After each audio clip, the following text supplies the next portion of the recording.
Hi, welcome to episode 4 of Let's Play Chrono Trigger. If we think back to episode 3, just give you a quick recap. What we had done, we had returned back from the Middle Ages, back to Chrono and Marl and Luca's present day. Upon returning, we'd been arrested for Marl's kidnap, and then we busted Chrono back out of prison, eventually with Luca's help. Met back up with Marl, and then we just decided to run. We didn't care where we were going, just as long as we were getting away from the situation we were in. It looked like maybe there's something wrong in the present day, but we'll come back to that later, I'm sure. Then, when we did run away, we found a time portal which simply wasn't there before. Seemed to have appeared, almost as if we needed it. And then we'd headed through and found ourselves in a desolate wasteland in the far future. I'm assuming that I'm standing around right now trying to give you that same recap, because I'm doing this audio in post for the first 28 minutes of this video, because for some reason the streaming software decided not to bother recording my mic audio. Okay, so what we appear to have here is a shopkeeper. So the very first thing that we find, so it kind of kills the pace of this first bit, which is a bit disappointing. We found a new gun for Luca, which you'd hope that you would find a new gun for Luca in the future. And then we're buying some new iron armour. I'm going to assume that this is better constructed iron armour than the clearly steel armour that they must have had in the Middle Ages. But, whatever.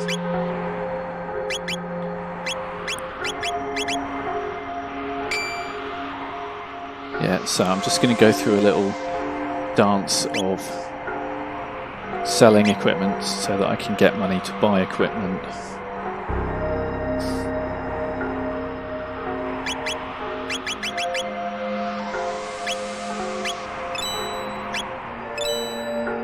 Yeah, who knows why this guy is taking our money, which clearly he doesn't recognise as money anymore. I suppose it's gold, right?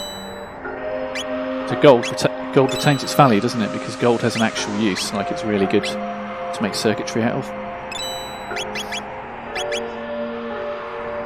Plus it's decorative. I guess maybe they need stuff like that in the future. They're clearly quite desperate and miserable.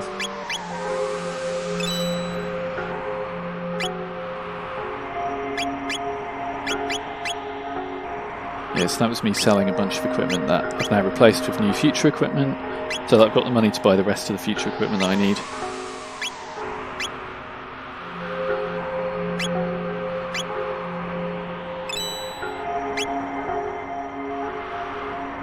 And the reason I didn't do my recap right at the start of the video while we were stood around outside that dome, by the way, the reason I came back into this other dome before I did it, is in this future era, just standing around on the world map injures you gradually, because you're in a sort of irradiated nuclear winter. I'm assuming it's a combination of exposure and toxicity in the environment. But it will, if you just stand around on the world map, which for the rest of this game is entirely a place where you can't be hurt in any way, you will gradually. I don't think it will ever kill you, but I think you can be reduced down to 1 hit point on everybody, and then if you walk into a random encounter, you might die before you realise what happened. So obviously just try to avoid that.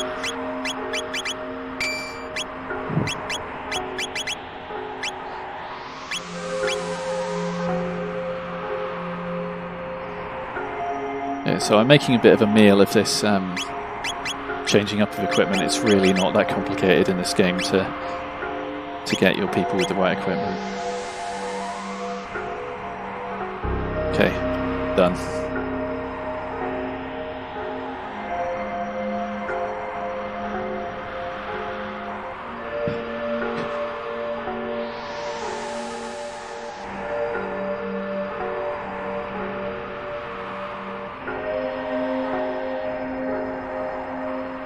Yeah, so we're looking for Truce, which is the village or town where we actually came from initially. They've never heard of it anymore. And they clearly don't have any food. They talk about food quite a lot. But what they do have is the Enetron. I think this is a really sad thing that sort of illustrates how these people live, right? It refreshes you, but you're still hungry, so it's like it's a machine that they're clearly using for something other than its intended purpose. Like, I don't think it's intended to... It's been created to be a pleasant thing, I think, that refreshes you. What it's not intended to do is to, like I say, be a replacement for like eating and sleeping and like life. It isn't meant to sustain your life on its own. I think it's meant to be a supplementary thing. And there's also a door in here as well, in this dome. It's sealed by the same crest that is sealing the chests that we found that are ancient and unknown even in the Dark Ages. But of course these doors have been built long after Chrono and Luca and Miles' time period. So we can assume that we're probably... if we follow that through to its logical conclusion, I think we can assume at this point that we are not the first people to travel through time, or not the first entities to travel through time or exist in multiple times. And now we're going to try and get through the ruins of this laboratory site. So we've got these weird little walking volcano creatures, which make no sense, and these plants. And what I've just discovered is that those plants, when they get their turn, will heal all of the monsters. And therefore what I ought to do is probably take out that plant first with extreme prejudice. Yeah, I think I've just worked that out. There we go.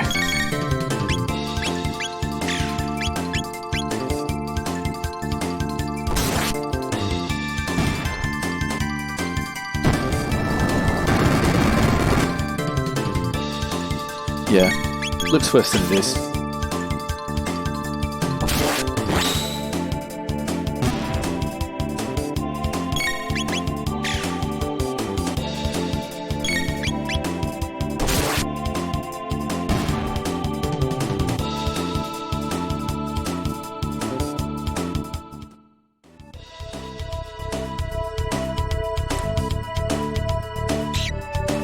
Yeah, so we can see this is like an area of ruins where it's just filled with mutants, basically. It's just like it's a nuclear wasteland filled with mutants. There's nothing good out here, and it's also, we can also see the sort of garbage of like an industrial civilization that's been either wrecked by, like, it has the look of it's been wrecked by like nuclear weaponry, or it's been abandoned and it's fallen into decay, or a combination of the two. And what we're interested in finding out, I guess, is what has caused this, like what terrible calamity occurs in the future. Because those guys who are living in the dome, they've lost all hope. They're focused on nothing but survival, and the only way they know of to survive is to stay put in that dome, not go out and ask those kind of questions, and just use the Enetron to survive. But the question there is, what is their plan when that Enetron stops working? They don't have one. It's grim as all heck in the future.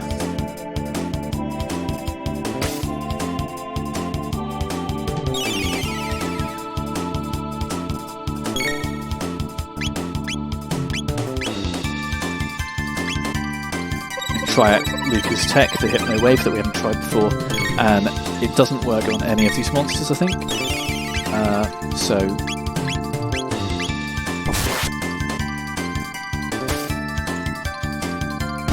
So I'm probably never really going to use it again.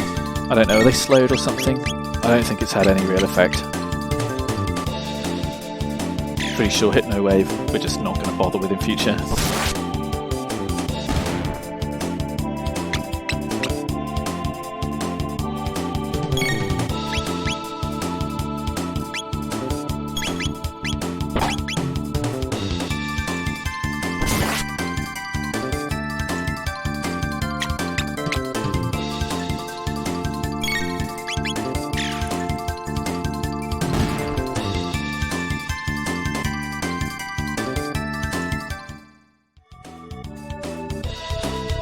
Yeah, another one of those mutant rats that keeps stealing your stuff if you bump into it.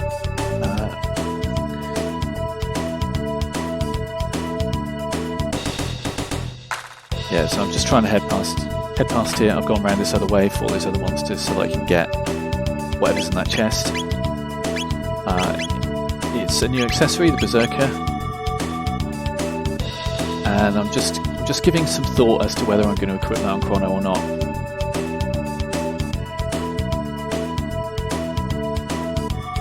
Kind of risky, but I'm going to give it a try. See how it affects these. See how it affects these battles. I'm intending, if I do use it, I'm going to take it off at any point. I think I'm going to fight the boss, but that maybe it'll be cool in these battles. Make Chrono do more damage, and his speed goes up. So.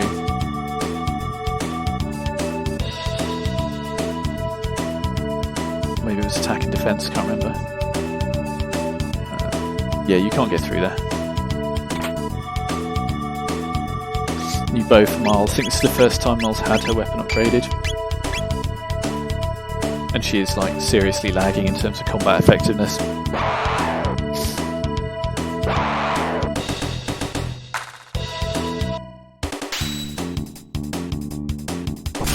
That's the game. Like at this point, these are the 3 party members you have, so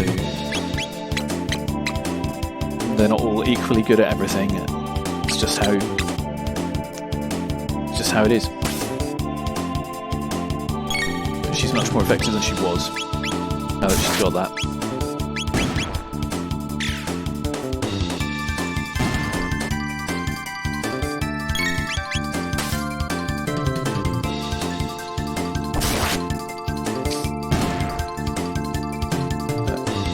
Albeit her critical hit still does less damage than Chrono's normal hit.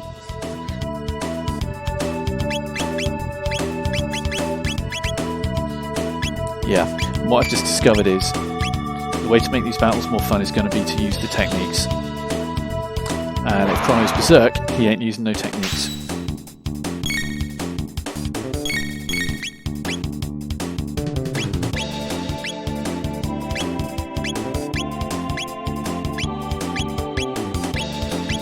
Yeah, this is the point at which I remember that it is okay to use my MP and make the battles go a lot quicker and be a lot more fun.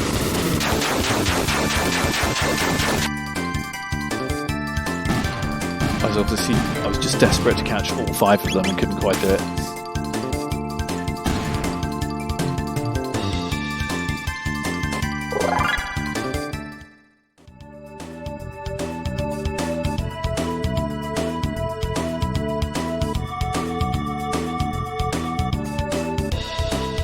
Sick of getting robbed by those things. Worked out to pay attention to their route and be a bit more cautious.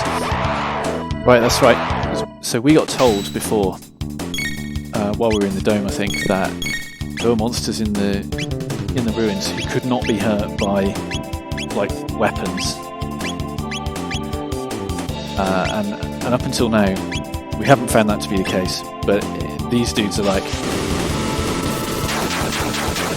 I don't know if they're meant to be. They're called shadows, so I guess they're meant to be kind of insubstantial.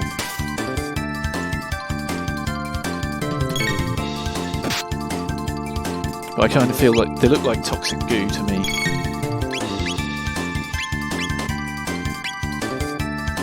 Gonna do the aura whirl. Puts Miles' healing magic onto Chrono's sword and then spins it all around.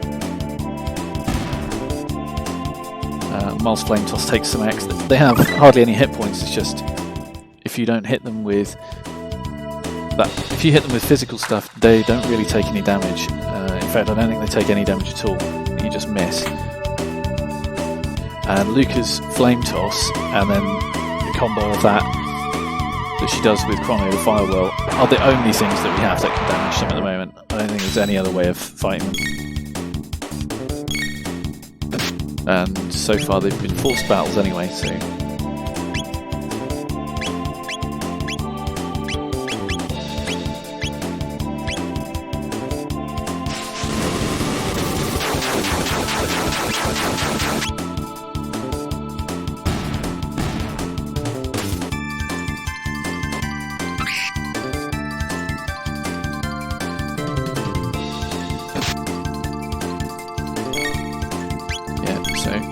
Chrono can't do shit, we just need to wait for Luca's turn so she can do her flame toss.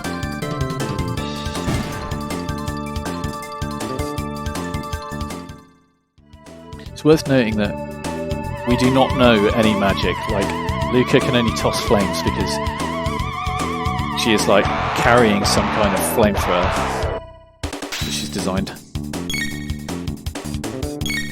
Like, there's plenty of magic in this game, but it comes later, we don't have it yet.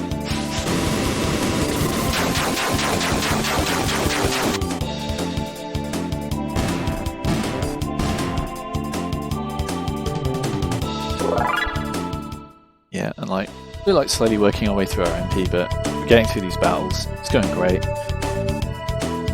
That thing looks kind of big, so we're just leaving it alone for the time being. It's a forced battle with one of them here anyway.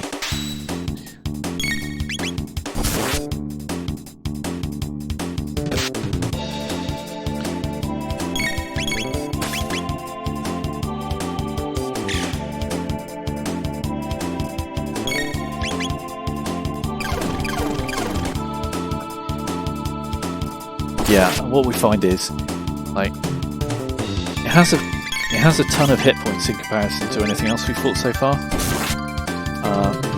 but it's not really a threat. It just kind of takes a while to kill. Doesn't have any particularly damaging attacks or anything. We're through Lab 16. We weren't in there for any particular reason other than it is in our way. It's the thing that's stopping the people of Trandome getting to Aristone. We found sewer access, which I'm not intending to go into any irradiated sewers until I have a reason. Oh, fuck.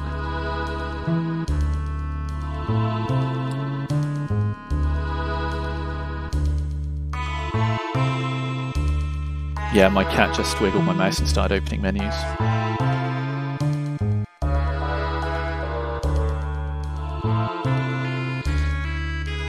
Yeah, what we got here is another dome full of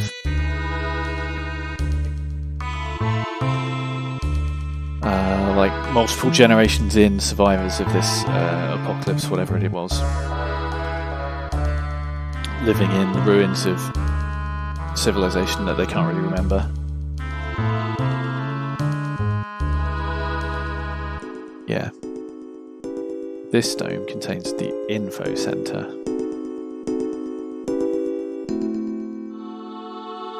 And they have food. But they can't get to it because they don't know how to operate the fences of their own home.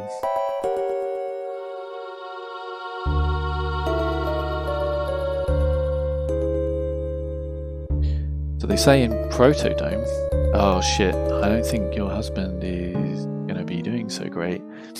Yeah, they say in Protodome, stay off Death Peak. That's some solid advice for life. Anyway here that's got death in the name, like, it's going to be kind of dangerous, you know, maybe don't go there. Yeah, they say Protodome is full of lunatic robots, which is like, that's a different thing to what they're describing here. Here they've got, there are robots that are designed to defend a certain area of the dome, and they'll attack them if they go there. They don't know how to shut them off.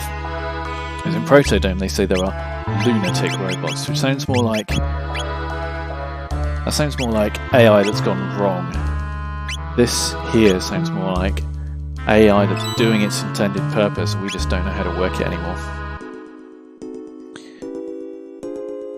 Either way, it's all bleak as all hell.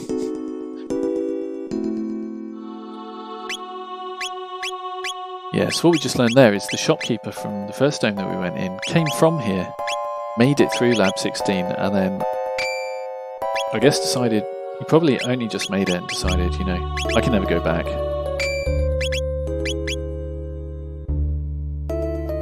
Yeah, I'm just trying to work out if I want the ribbon on Mile. I get a little confused because in Final Fantasy, ribbon is like the best accessory you can have. In here, it's just like something that helps Mile with her ranged attacks.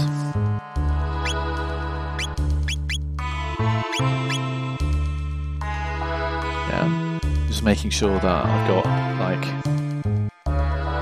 I'm comfortable with the equipment that I've got before I try and head into this dungeon, and then I've also just remembered to rest in the Enertron. And it's just gonna, it just lets you know every single time you're still hungry. This Enertron, this isn't how people are supposed to live. What is going on here is like, it's like these are a fallen people. They're just like waiting out their time until that machine breaks. That machine breaks, they're fucked. They're all gonna die. And the question is, what are they living for now?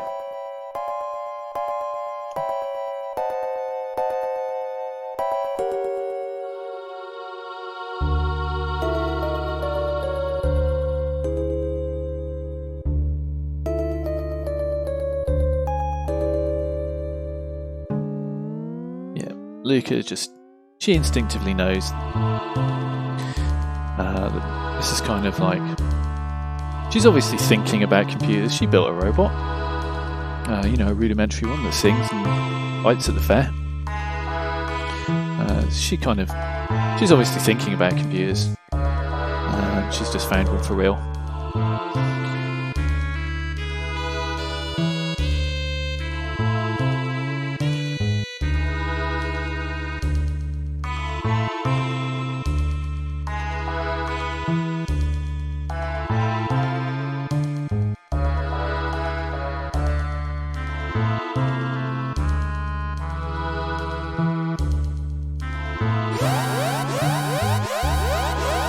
Oh shit.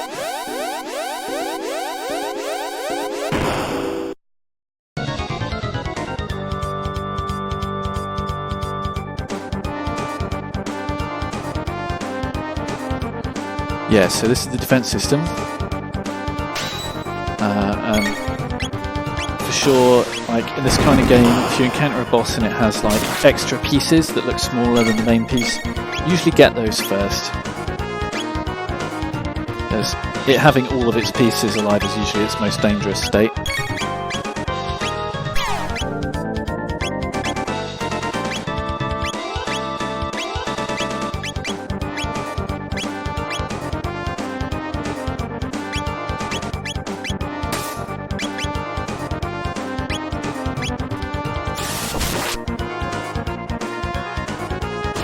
Yeah, just trying out tech, see if I can hit both pieces at once. It worked, but it wasn't a good idea, because it didn't do the main body any damage anyway, and it got her counter-attacked. So we're going to make sure to take out both parts.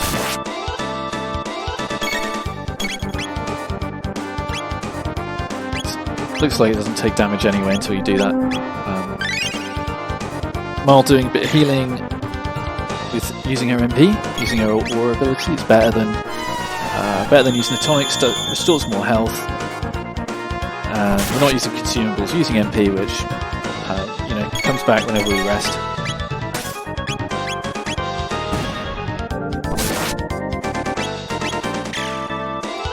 Yeah, I'm kind of comfortable as well with the idea that Luca understands what a computer is without ever having seen one. Like, Alan Turing, he designed a computer program that was a chess simulator, and he did that before the computer actually existed. He kind of knew, he understood how it was going to work before the technology was quite there to make it, and he, like, by hand played chess against chess simulation that he had made that operated under rules that a computer would be able to. So I can totally see that Luca could do that kind of thing too. She's kind of a genius, and she's already working on robotics.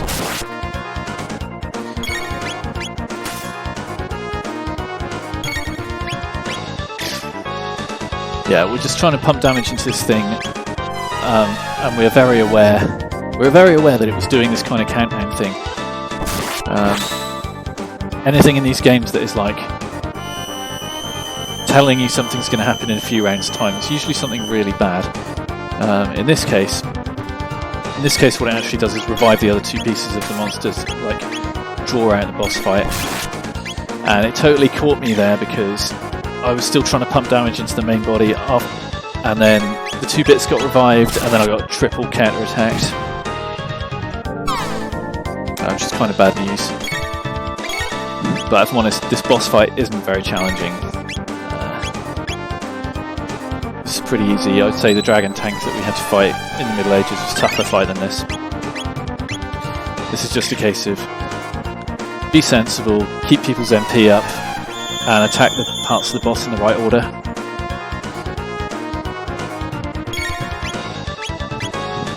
So it's just, yeah, usually in these games it's good to play kind of conservatively, not take too many risks because you don't know how long the fight is going to take necessarily. Sometimes the boss will like have another form, or will like switch up its tactics when you've done it a certain amount of damage and become like twice as dangerous, you know, whatever. And yeah, there's an accessory in this game that tells you how much HP the monster's got, and we've just ditched it in favour of having better stats because having better stats is better. Ultimately, do we need to know exactly how many hit points it's got? No, we can assume it's got a bunch and just try and work through them.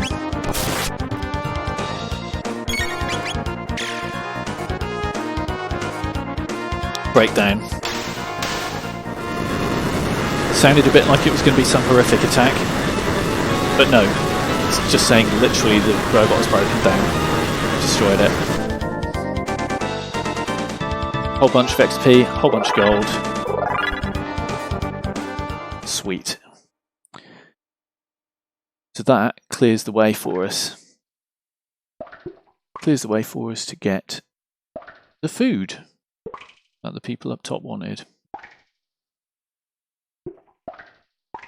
It is all spoiled.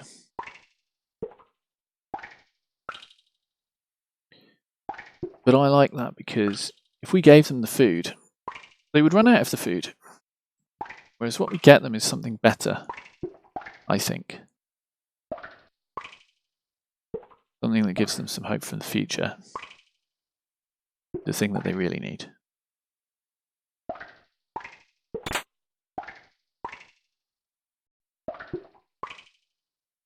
Right. So you have to examine this guy's body twice. Once to get the seed and once to get this note. Now, I've just cut quite a lot of footage because what I did is examine his body once, like a normal person, get the seed, take it back to the people in Aristome, find that they weren't interested in the seed, go up to lab 32, find that I couldn't progress through there yet, go back here, talk to everybody a second time in case I missed somebody, find they're still not interested in the seed, then go back through lab 16, assuming that I had to go back to Trandome, find none of them are interested either, and then backtrack once again through lab 16 and come here. And whilst I thought maybe I should give you the authentic gaming experience, but then I thought actually it's kind of boring footage where I'm just backtracking through the same areas, talking to the same people and fighting the same monsters. It's really just the Chrono Trigger equivalent of that bit in Final Fantasy games where you just run in circles around the forest, getting XP. So I cut the whole thing.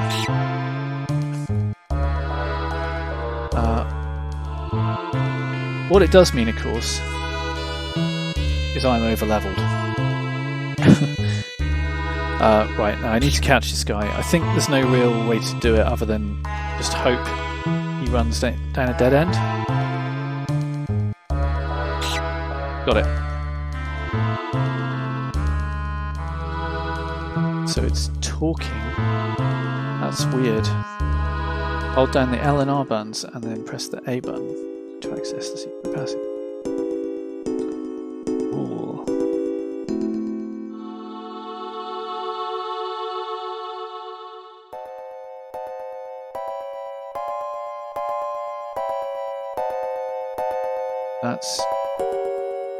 That's computer terminal.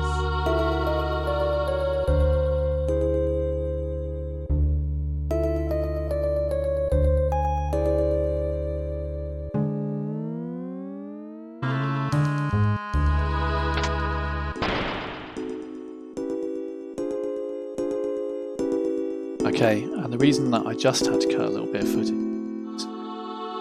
my L and R keys weren't actually mapped in the emulator I'm using. Anyway, no need to go into that any further. Everything's fine.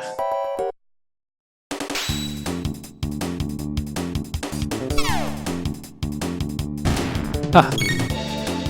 Crazy robots attacking the rats.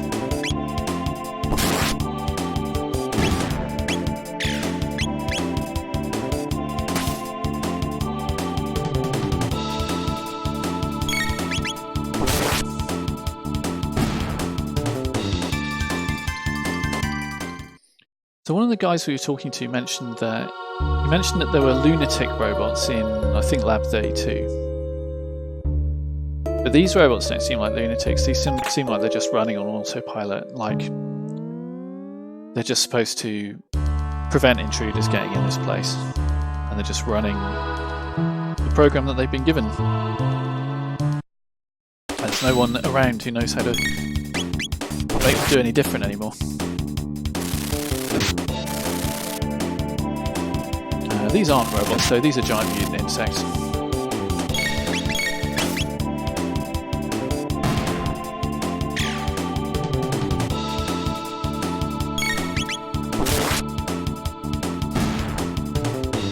we'll just fuck those dudes up. Okay. We don't really need to fight these bugs. As I mentioned, during the cut footage there was quite a lot of levelling, so I'm not worried about hitting every fight now.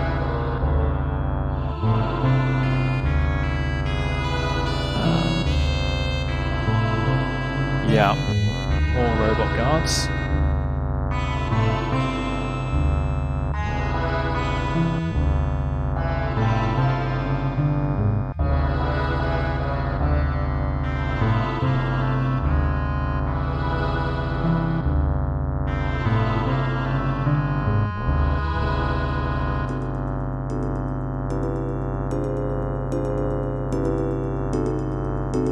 What an ominous noise those robots make driving around.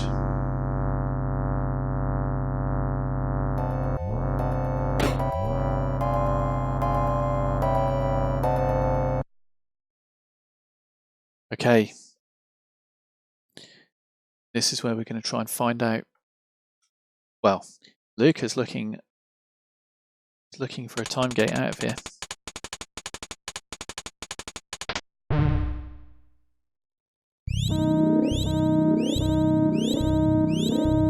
East of Aristo.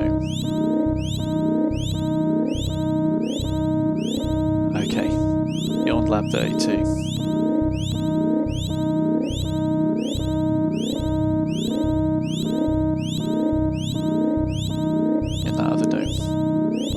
Dome. That's where we were told was full of lunatic robots. Yay!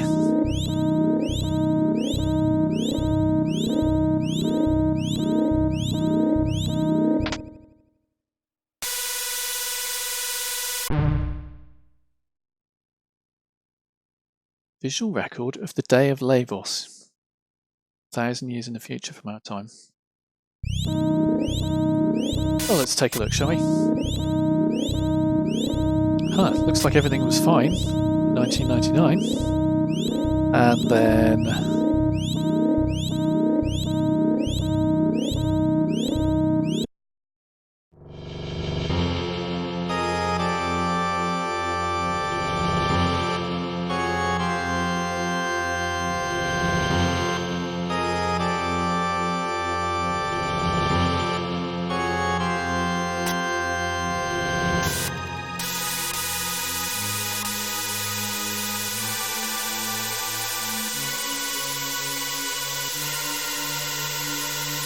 yeah.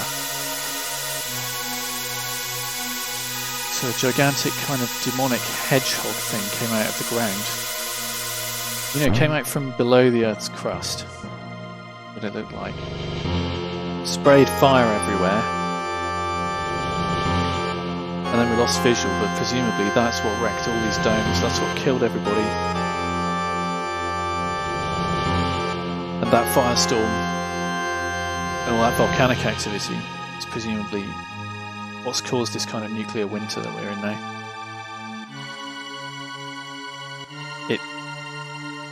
Yeah. Luca pointing out that it's lucky that we didn't end up going through a gates the day of Lavos. I don't think that is luck.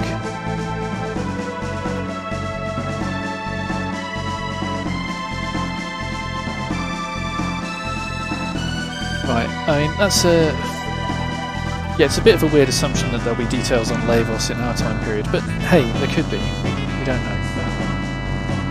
I kind of want to get to the rest of this area that I haven't looked at yet.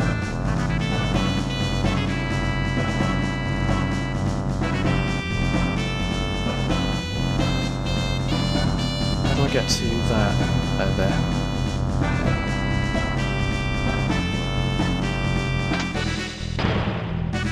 Oh, okay. Well, that doesn't help us right now, as we cannot open those doors.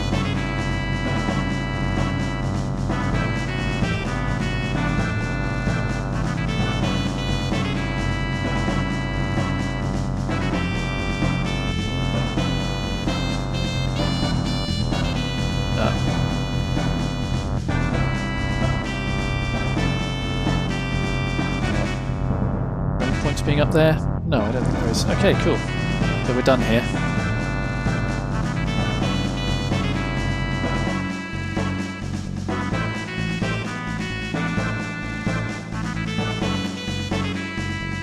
So what I think is interesting here is this is about our characters' motivations. They've just found out that the world ends, but it doesn't end. It ends 1,000 years after their time period. They could go home now.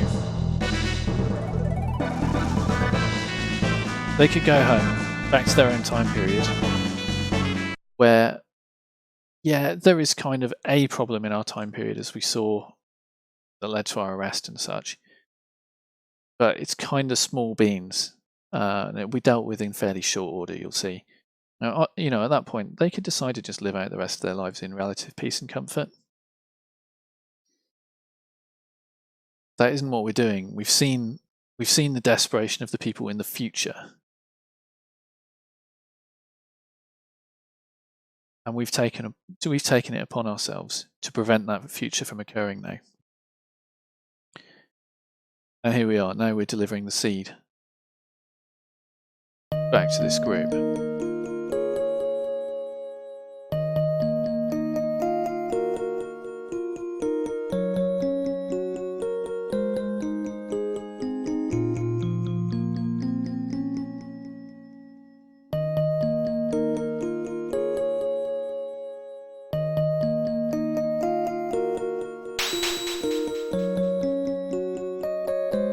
It's interesting because we've just kind of given them, we've given these people the hope that they might be able to grow these seeds, grow their own, kind of rebuild the world. And I think that's cool.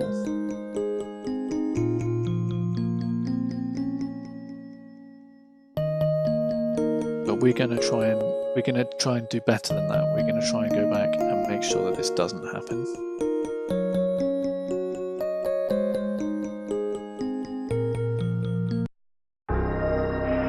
And now, at this point, I'm going to call it a day for episode 4. That is a good place to leave it. And we'll come back next time and head through Lab 32 with that jet bike key. It's going to be awesome.